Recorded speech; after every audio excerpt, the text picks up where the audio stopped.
India as a economy is offering growth, right? A lot of people did want to go explore something, so that part is good. Mid-market companies in India, they're always trying to figure out, hey, how do we get benchmarked to, an Intel, Google, etc. Right? The phenomenon which we are seeing is a lot of tech companies are leveraging India, Malaysia, many other countries for their growth. I think we are entering into an era where, it's AI helping and enabling us, automating a lot of our work. Living with different cultures or microcultures is not a bad thing, right? Like, how do you get the entire company to feel the why of coming back to the office? Just the sheer productivity you get by just meeting people, sitting, exchanging ideas. Right. There's not just exchange of data, information, but also the energy exchanges. Right. That's how, organizations evolve.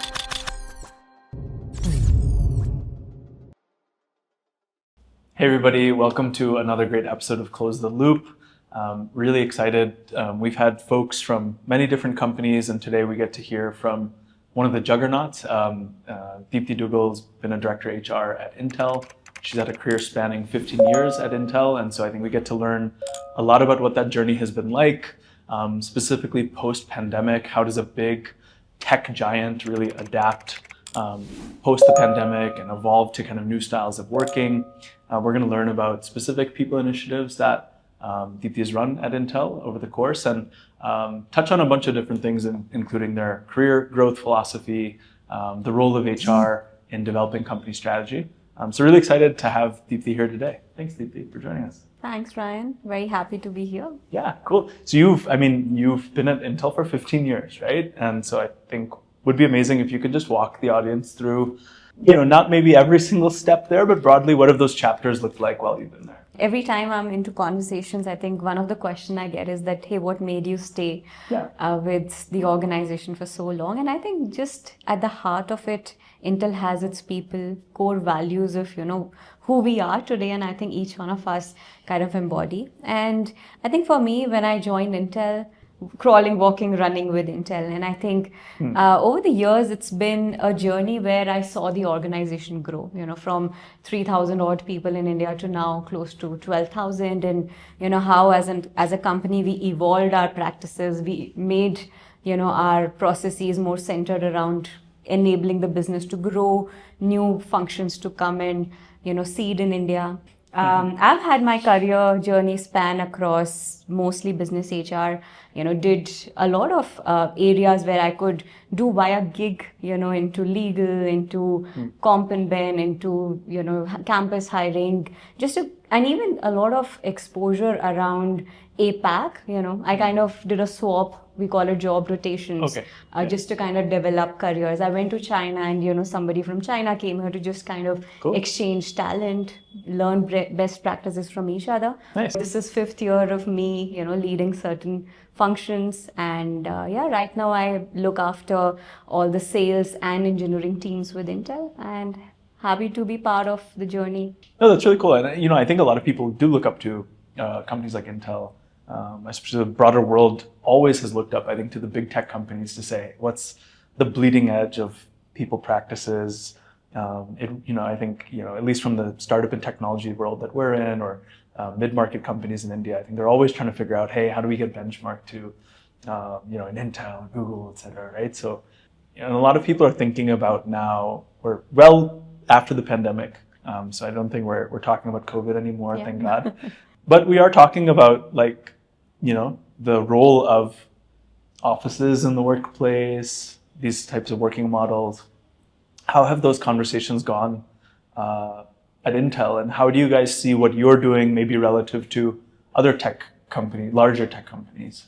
Without mentioning COVID, I think we can't move forward, right? It did present organizations, HRs like us, leadership, a lot of opportunity to expand its footprint. And I think, when teams come together, you're sitting hybrid, you're sitting together, and I think it just starts to bring people at same page. How do you make information, data, democratized in a way that everybody has access to it? it was always happening, but I think the hybrid work mode kind of accelerated some of it. Not we, but I think a lot of, tech companies especially were able to grasp that opportunity and spot talent sitting anywhere. Information became accessible to people.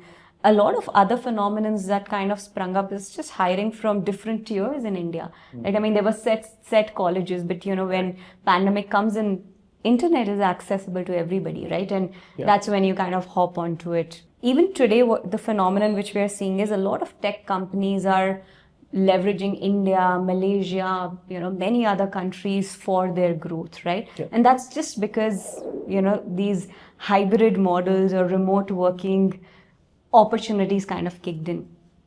It has its pros, and I think a lot of companies today offer or give hybrid work or remote work as an added advantage, right?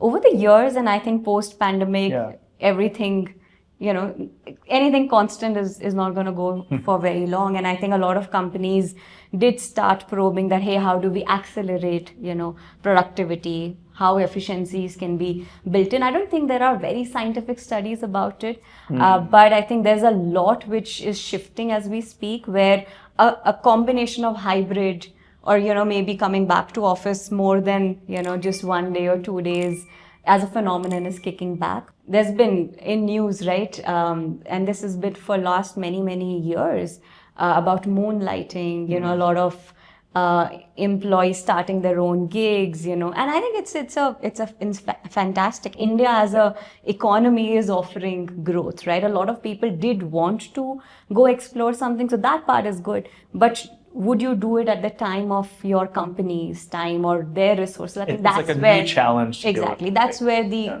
the boundaries could get blurred, and I think a lot of companies at that time took those decisions of, educating people, first of all, what is moonlighting, and then, bringing in right policies, practices. Even as an organization, we built in right processes of what is okay, what is not okay, what is a conflict of interest and what is not, right? And that's how, organizations evolved. So yes, I mean, the work models today are in a transition mode. Everything gets fine-tuned over time, with the kind of flexibility, whatever people want, and is that where you guys and have that's where we are at. Got it. And so what is it now? We are at about 3 to 4 days work from office. Yeah. Like, how do you get the entire company to feel the why of coming back to the office? And, how can any advice for people trying to implement that, getting people back? Yeah, absolutely. I think one of the constant is that, organizations and HR do offer a lot of avenues or platform for people to come in and collaborate. Now, it's not just all fun,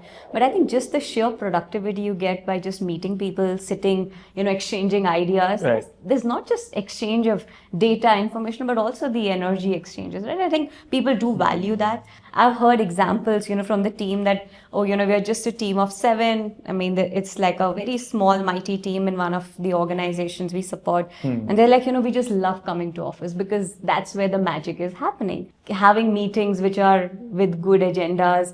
Of course, bringing in that human touch. And a lot is driven through the managers and leaders, right? I mean, we can't undercall the fact as HRs who want to implement bringing people back to office, and I know it's a challenge in HR community. It's not always a stick approach, but I think it's a carrot and stick approach, maybe at times, and mostly carrot. Right. Is that okay? What is in it for them, right? Yeah. How leaders are role modeling.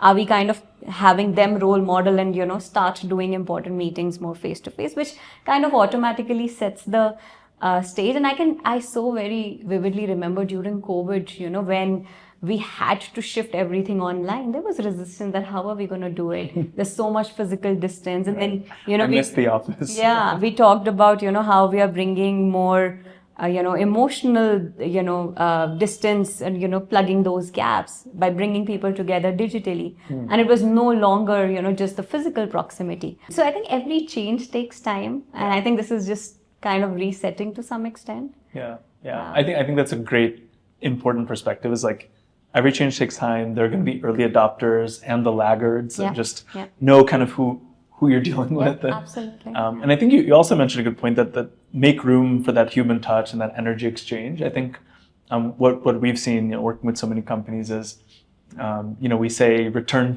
to office, but everyone's just on a call, right? Yeah, And so exactly. I think that well-structured agendas, really thinking through like how do we make the most of our in-person time? I think that's huge. Yeah, that makes sense. You had the perspective of how China or other offices were handling and navigating this transition. Is it even possible for a global culture to stick, right? Values that are set in maybe in the West, in the US or the UK, et cetera, right? How does a global org try to make that happen, right? How do you kind of navigate that, right?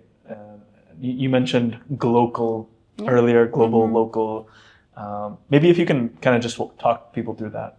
I mean, organization is derived from the word organisms, right, which are living and breathing. So things change, things evolve. Yeah. I think one of the aspects I've kind of seen about cultures sticking, and of course Intel's had history of acquisitions, through our exposures through other companies. I think it's really, to me, it starts from everything, right? The way we communicate, the way we take decisions, how leadership is showing up, how managers and leaders are assessed, right? So let's start with the foundation of let's say communication, having a very a lot of stickiness and communication around our values.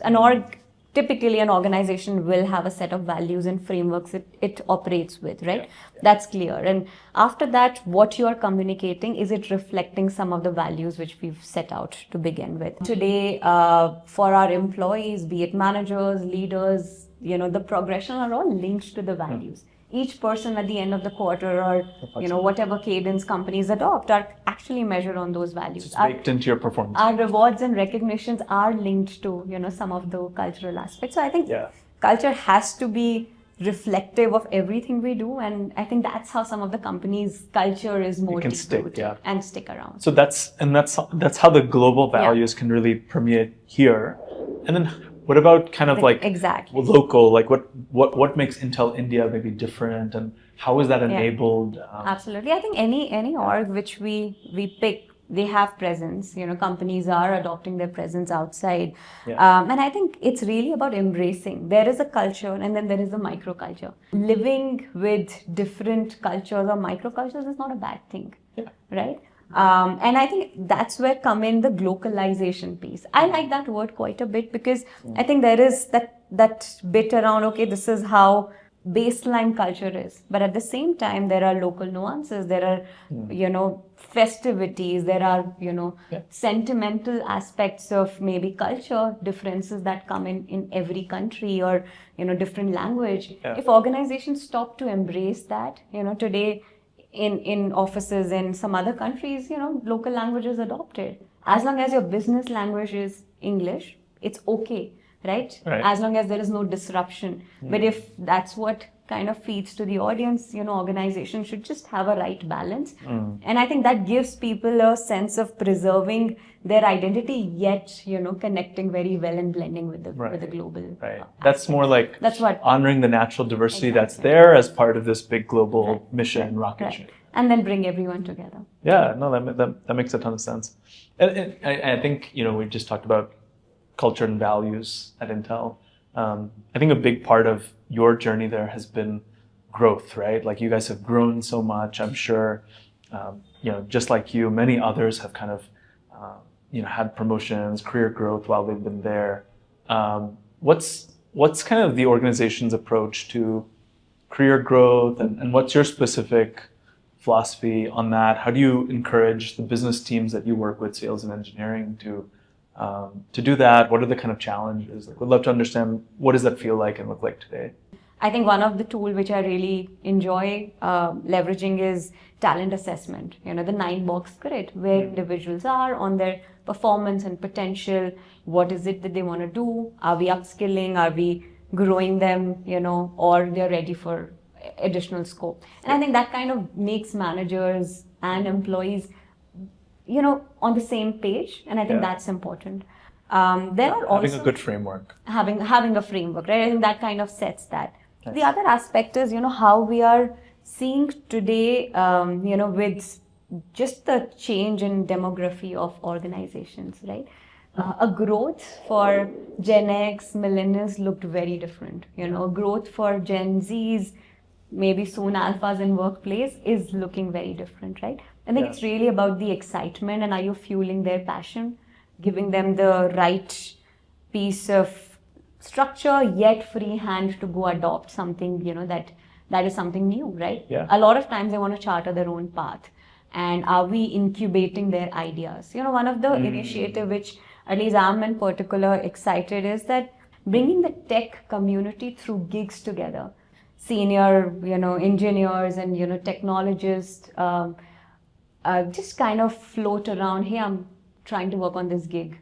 And we've made that, more democratized again. You're interested, just hop onto the journey. And this gives people. And what does a gig? What does that look like? A gig is, maybe like a 3 weeks to 9 months. It can just go for any time in that period. Over and above your day job, you want to come in and get exposed to something, right? That gives you an opportunity to develop or give an idea. Pick an idea which already exists, work on it, and you That's kind a of good example, be part of an innovation dream team of some sort. So I think these aspects have actually worked out. I mean, we get like hundreds of people who are interested in to sign up for it. Yeah, that's cool, because I think a lot of people like you have identified that every generation, not just Gen Z happens to be the kind of newer one, but even when millennials were coming in, it was like, oh my God, they're so this, they're so that. But I think a lot of people have ideas on how to work with Gen Z, but maybe have not created a real program that does that, which rightly identifies that they want autonomy, they want the sense of self-directedness, and I think the gig program that you just talked about makes a lot of sense. Have you done anything like that on the sales side as well? What I've been exposed to is a lot of, and this is like an age-old bit, right? Even when I joined, from early in my years, is just the cross-domain exposure, right? You come in, you give yourself 18 months of just exposing yourself to multiple aspects. Of course, if you're too streamlined into a particular scheme, that's different. But I think just a sheer exposure across different domains helps. Yeah. And I've seen, a lot of success stories coming out of it. Yeah. Nice. Yeah, that's interesting. I'm sure if I asked you all the ones you were super excited about, we could be here for a couple hours, but would love to maybe double click on some of the kind of cultural transformation or people first initiatives that maybe one of them that you felt was really impactful that you want to talk to the audience about. Just go in, every year we have a team where we bring in our advisors, through leadership, managers, employees, that, hey, what is it that you want to see a change, right? Be it in terms of our benefits, some of our policies. A lot of employees kind of, gave suggestions around, practice A or B. Intel as an organization didn't shy away from, hearing and listening. And maybe it takes a year or 2 years to adopt, but I think through our, mechanisms of, benchmarking and adopting, we wanted to make sure that our employees do feel that they are part of, a community that truly cares for them, their families, their retirement, whatnot, right? So I think we've gone ahead and adopted some of those suggestions and circle back with them, right? Hey, we took your suggestion and here's the output. So I think that two-way bit and just institutionalizing some of those advisory groups, focus group discussions helps. Maybe for most change initiatives which are either driven at the site or globally. I think that's something which we are proud of as a culture which we have. Yeah, no, I mean, I think that's one of those management basics that seems easy, but then it's hard. It's like any customer first organization. It's like listen to your customers and build for your customers. Yeah. And that's exactly what you're doing. Maybe the listening happens, but the coming back with the solutions, that's tough. And doing that across 11,000 employees consistently year on year is something that I can definitely appreciate. Yeah, I think something that our audience knows is important is HRs being more strategic partners to the functions that they work with. But I think it tends to be maybe like an unfulfilled dream sometimes.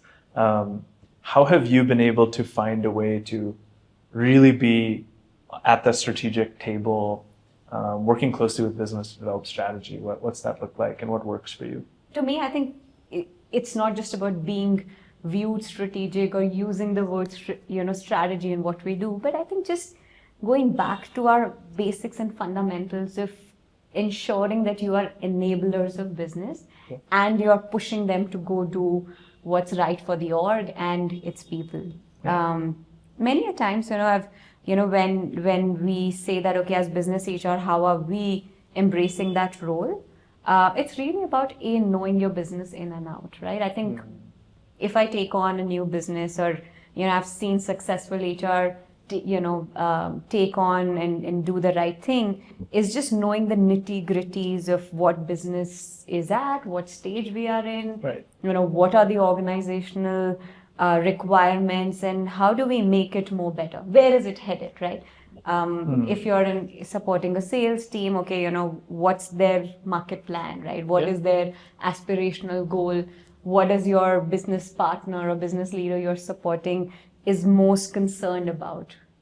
Do you have a relationship with their next levels to kind of give them, that feedback? Or, do you have good equation with their next level staff so that you can relay news which, maybe others aren't able to? So I think it's kind of a blend of being their most trusted advisors and thought partner. And I think it's also, managing yourself in a way that you're for everybody, yet you are the most confident advisor for the business leader you're supporting. I think for me that's the start, knowing your business and being their trusted partner. It takes time. It's not a auto, bit that, okay, just because you're in the role, you get the seat at the table. I think it just takes a lot for HR to go learn the business, go pick threads on, where the industry is headed, what is it that you are adding as a value, and do you have are you a sounding board? Are you doing things which are, showing results? So I think it kind of takes that holistic framework. And I think other than that, I do believe having a very strong foundations of, with, the finance partner is important. I think for me, what I've kind of absorbed over the years is that the triage of the partnership has to be solid. I think that's the foundation of, are we taking the right decision in interest of business? Because at the end of it, we're all in the business to survive, to be profitable, or to make right decisions. And I think some of those people decisions can't be taken in vacuum of strategy of the org and what financials are. And I think it's only when the blend is understood well, you have a better say, and that's how you kind of are more strategic in. I mean, it all lines up, right? I think it's, staffing plans relate to budget, relate to increments, performance, success, profitability. So I think that makes a lot of sense. And when rubber hits the road, right, in that triangle of HR, business, and finance, I know, a lot of stories, I think, where people, HR folks get, they're unsure, especially in early stages of their career, underconfident in presenting the people case, right? Maybe, they feel with business or finance aren't really taking the side of people, and, ultimately, if we do this, if we make this investment, I think it'll take us to that place of financial sustainability as well, and will help the business do well. In that situation, right? What can somebody do, right? How can they overcome that fear of making the case to, especially early in their career? I think pretty good one. And I'll tell you, a lot of times when, at least in my careers, when we've pitched any proposal or solutions that does require budget, is really starting with the ROI. Are there any proven benchmarks? Has someone else adopted, and have we gain certain external, viewpoint to bring that in? Or sometimes, it could just be a pilot in a small section. Let's not go all 9 yards. Let's test it out, maybe in a smaller setting. And if it works, then let's scale. So I think some of those aspects, we do need to keep in mind. And I think, just piloting is a good start, I would say. And maybe to wrap here, it's a very dynamic time with business, AI, new demographies that we're working with.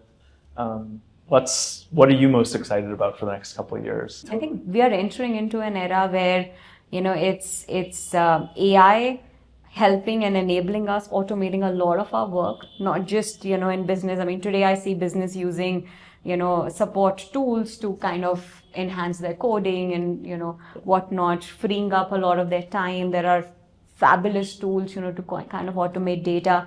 But I think, how are we equipping ourselves? Because AI is not here to take on jobs, but kind of maybe be more value added, creation for individuals. And I think it's just time for HR and HR leaders to bring that into our fold of how we operate, how we think, and kind of start making investments starting with self into self development and ensuring that business reflects, because very soon a lot of pieces are gonna get more enhanced, efficient with AI. So yeah. I'm most excited about that. That's cool. It's going to be AI everywhere. Yeah, I mean, it feels like it already is. I can't even imagine it being more than the hype today. But yeah. I think, the impact on employee listening, right? It's like huge with LLMs. I think productivity, which you touched on. And also like the change management around this, right? Like really, how do you continue feelings of psychological safety in a company when people feel like, oh, I'm not really sure what this kind of technological trend means for my job in the future. So I definitely excited, curious, paying attention to that as well. And should be an interesting few years. This is great. I think thanks so much for sharing your perspectives. Our conversation had a lot of breadth. We were able to touch on a bunch of different things. Hope to have you on, and maybe we'll talk about the impact of AI in your career in the next one that we do. But thanks, Deepti, for joining us. Thank you so much, Ryan. Yeah.